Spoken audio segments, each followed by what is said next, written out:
Good afternoon, everyone. My name is Chandra Bartlett Lerman. I am the author and illustrator of the children's series Bartlett Berry Briar. This is video number 2 in the process of creating my third book, A Feather for Dill, which is due out in winter of 2019. We are into September now. I am a few pages away from being done illustrating the book. I think I have maybe 6 more to go, but you know, it will still take some time to do that. And then I also have to illustrate the cover art and the cover texture. And following that, since I handle everything myself, I will then scan everything into the computer and I will go through in Photoshop, touch up what I think needs to be touched up. I generally try to do minimal edits in the computer. I'm a very firm believer in doing everything by hand. I'm entranced by it, actually. What? Here he is. Here's my little partner. Hey, where are you? Where'd he go? There. Hey! That's Smuckers.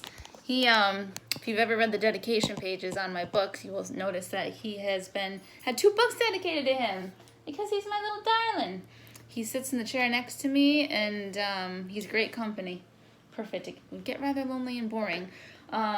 So right now I'm literally sitting here waiting for paint to dry. I'm putting the finishing touches on a 2-page spread that goes towards the end of the book. It's kind of where all the action culminates, and I want to go in and touch everything up with watercolor pencil and ink, but your paint needs to be completely dry, so I might have to step out and go grocery shopping or something and give it a few more hours. But like I was saying, I really try to do minimal edits in Photoshop, and there's a few things, and this, you know, it's inevitable. I'm looking at one right now. Glaring mistakes.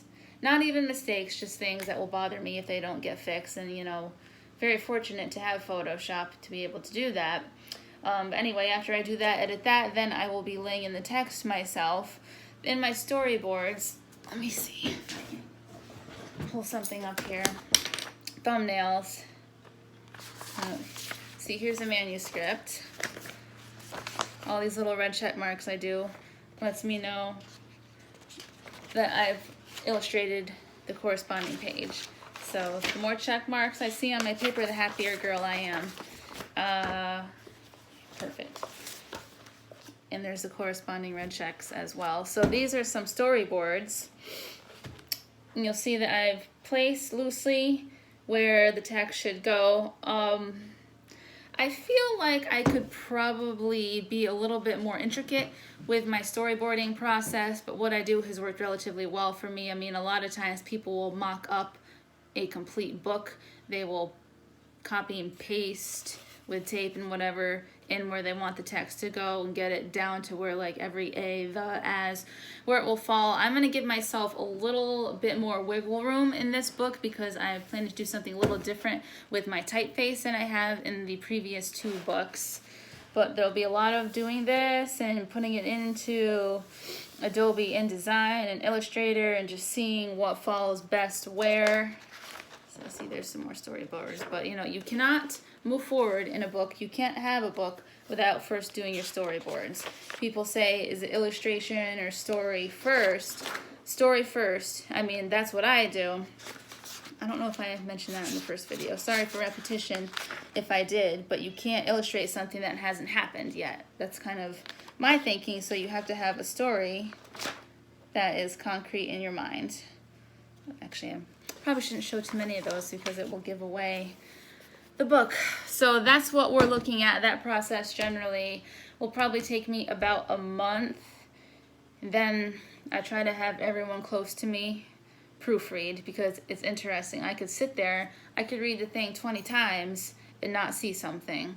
It never fails.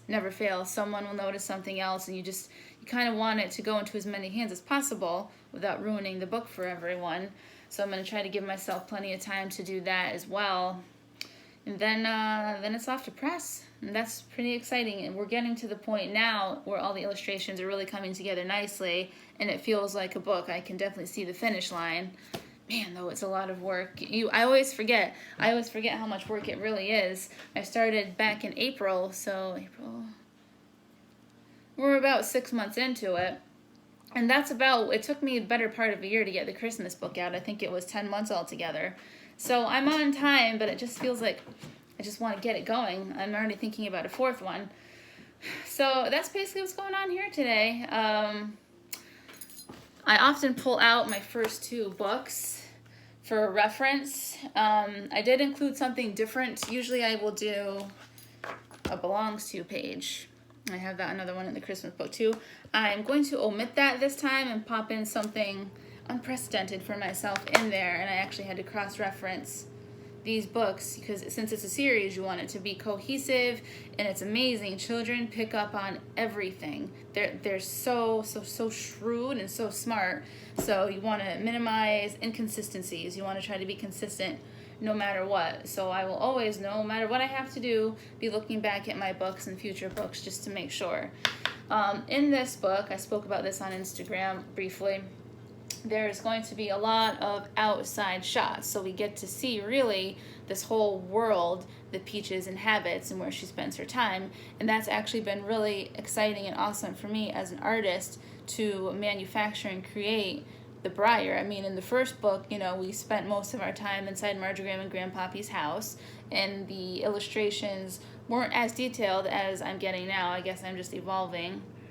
In the Christmas book, we had some outside scenes, but it's kind of hard to tell what things look like when there's snow in the ground. But, you know, this was nice. I really loved this. I loved the soft colors. I was trying to capture, like, twilight in the wintertime. And we did get to see more of the treehouse too, a few more rooms. And I always try to incorporate, I don't know if anyone caught this, a scene or some reference to the previous book. So my videos are a little primitive, sorry.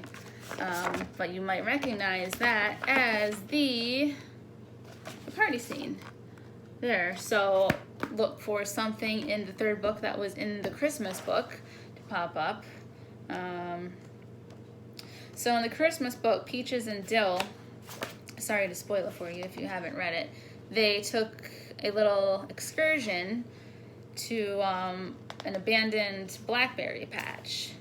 And so when I tried to incorporate the surprise in the 3rd book, I definitely had to check and see how I had laid out the land, you know, how far they traveled from the treehouse, etc.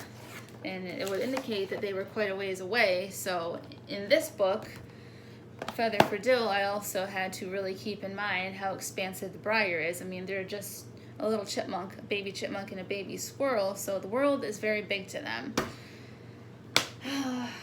Yeah, so that's it. I guess I'll just keep waiting for my paint to dry and look for some more ramblings from me. I think when I do the cover art, there's always a texture, and that's kind of the theme.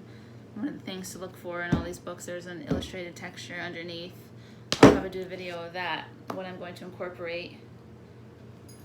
That's it. Well, thank you for watching. Much appreciated. Say goodbye, Smock.